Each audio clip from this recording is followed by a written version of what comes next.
This shoe is massive even by Hoka's standards. It's the all-new redesigned Bondi 8.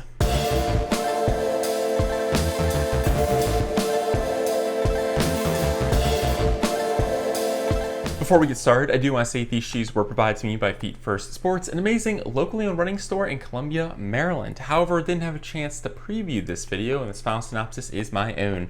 There will also be a link and a code down in the description if you want to pick these up for $10 off with free shipping. I personally don't benefit, but it does help a small local running store. I'd also like to say please leave a like on the video and consider subscribing. Here we go. The Hoka Bondi 8 is an ultra Maxcushion neutral road running shoe designed for those easy days, recovery runs, or runs when you just want to throw on a pair of shoes and just cruise without any ground feel whatsoever. The Bondi is also really popular for people who are on their feet all day or just do a ton of walking, just because there is so much cushion here. My fiance is also in healthcare. She works a ton of hours, is on her feet all day long, and she also has a pair of Bondi 8. She's had them for about a week or two, and she absolutely loves them. She really appreciated how much cushion is underfoot, and she thought the upper was relatively comfortable. Honestly, she said these are her new favorite shoes. She does have the Clifton, so she is relatively familiar with the Hoka experience, but she said that she preferred the Bondi over the Clifton just because there was so much extra comfort with this shoe.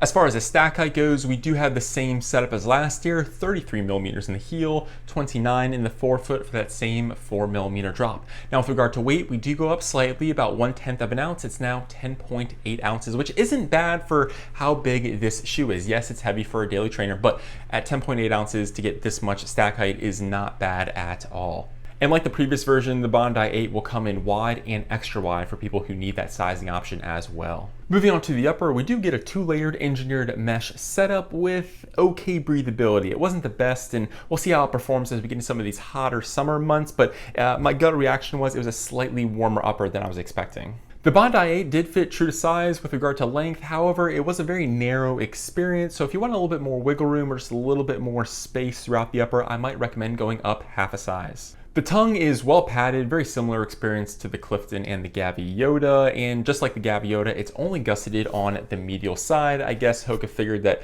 the tongues on most people's shoes only tend to slide to the lateral side, so they only added fabric on the medial side. Kind of an interesting side note. Didn't really bother me. You do kind of notice it when you're messing around with the tongue while getting it adjusted, but otherwise during performance, I didn't have an issue. It's just kind of strange. It's only gusseted on the medial side. Moving to the back of the shoe, I believe they took away the memory foam. I think the 7 had memory foam in the ankle and Achilles area, and now it just feels like your more traditional padding. I read the tech sheet and it didn't mention anything about memory foam, so I'm gonna go ahead and say, based on feel and the tech sheet, that there is no memory foam in the ankle and Achilles area like we saw on the Bondi 7. Now, as far as the fit goes, I thought it was fine. The padding's comfortable, feels very like a Hoka experience. Was very locked into this shoe. Again, it's a more narrow experience, so you are having a more snug upper here. And they also did add a pull tab at the back. But overall, the lockdown, comfort, and fit of the upper, while more snug, I thought was very comfortable. The midsole has been completely changed this year. According to Hoka, they reformulated it. It's still that EVA-based foam, but it's going to be a little bit softer and more resilient. We'll see how the resiliency kind of plays out as we get more miles into the shoe. But as far as the softness goes, I will say it is definitely a softer experience. It's nothing like incredibly earth-shattering. It's not leaps and bounds softer than the Bondi 7, but it is a slightly more plush experience. I also believe they added more volume to the midsole compared to the 7, and I know for a fact they kicked out the heel area a little bit further. Hoka does this a lot. You see it on the Mach series. It gives you a little bit more of a stable landing, especially if you're a heel striker. And in typical Bondi fashion, you have an incredibly stiff and rigid midsole. This thing does not want to flex at all, with an incredibly wide forefoot and heel section. Now you pair these things together and it creates a very stable neutral shoe. Yes, it's a neutral shoe, but it's very stable. The entire midsole is the same kind of density, unlike the Gaviota, which has dual density foams to create the stability. The Bondi has a very stiff frame and a really wide platform, which gives it its stability. So if you're someone who wants some stability, I recommend the Bondi, or just give it a shot because it's a little bit softer, a little bit squishier than the Gaviota. It's much more pleasant in my mind. I would just rather pick up the Bondi. So I would keep that in mind as well.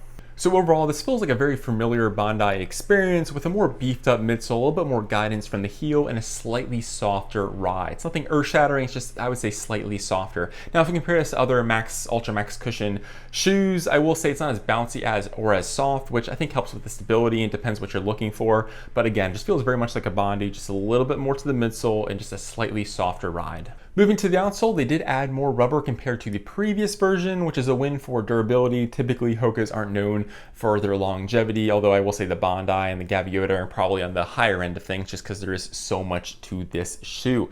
Now, as far as the grip and traction, didn't really have any issues here. Just so much foam, so much surface area, this thing just grips the ground. It doesn't really bode well for speed work just because it is so big and bulky, but I think it does have a solid amount of traction. So those are the basic facts about the shoe. Let's talk about what I liked and what I didn't like so much. The first big positive is this is just a comfortable experience. You just have an absolute ridiculous amount of foam. It's great to wear all day, and again, for those easy miles, I think it works perfectly. And my fiance does wear this shoe all day long, and she absolutely loves it. It is her new favorite shoe, and she wears it pretty much all the time. The next positive is I appreciated how stable this experience was. Typically, the larger the midsole, the higher you're off the ground, just creates a less stable experience, and I didn't find that to be the case here. They did a good job of kind of managing all this foam, all this midsole. It's again rather stiff shoe, really wide base, and I think this allows you to have a very comfortable plush experience without losing too much stability. Again, I might try this one out first before I even go to Gaviota. Gaviota is very firm compared to the Bondi, so I don't think, even though this is a neutral shoe, you can probably get away with using this if you need some stability. And the last positive, according to me and my fiance, we both really liked how it looks. I think the style update is huge. It looks a lot better than the previous version, and now we just need to see if the Gaviota will make this same style upgrade. But overall, I think it looks pretty good for being such a big shoe, and yeah, I think that's a big plus. The first thing I would probably change is maybe increase the breathability just a little bit. It wasn't terrible, it wasn't great. I would just appreciate maybe a slightly more breathable upper. I know you want to have a durable upper because you need to stay connected to this large platform, but I would appreciate some extra ventilation. The next thing I would probably change is the midsole. And now you're probably wondering, Ryan, didn't you just say how much you liked the midsole and how plush and pleasant it was? And yes, that's all correct. But I think when you compare it to some of the other Ultra Maxcushion experiences out there, it's not as bouncy or as lively compared to them. So Hoka has some work to do here. It's very fun. It feels very much like a Bondi. It's definitely softer than last year. But I think if you want to take a look at all the other Ultra Maxcushion shoes, it just might not have as much energy return to it as it looks like. The last thing I'll say is it's a very narrow, very snug upper. I think it could use maybe a little bit more room. Now my fiance didn't have any issue. She was very happy with the fit, but I do wish that they would add maybe a little bit more room to the toe box for my toes. Very comfortable, just something that I think could be improved potentially on the next version. Well, that concludes the review. Let me know what you think of the Bondi 8, or do you say Bondi 8? I don't know how to pronounce it, Bondi, who knows? But let me know what you think of this massive shoe. Well, I'm Ryan from Ryan's Running Reviews, and I'll catch you guys on the next one. Thanks.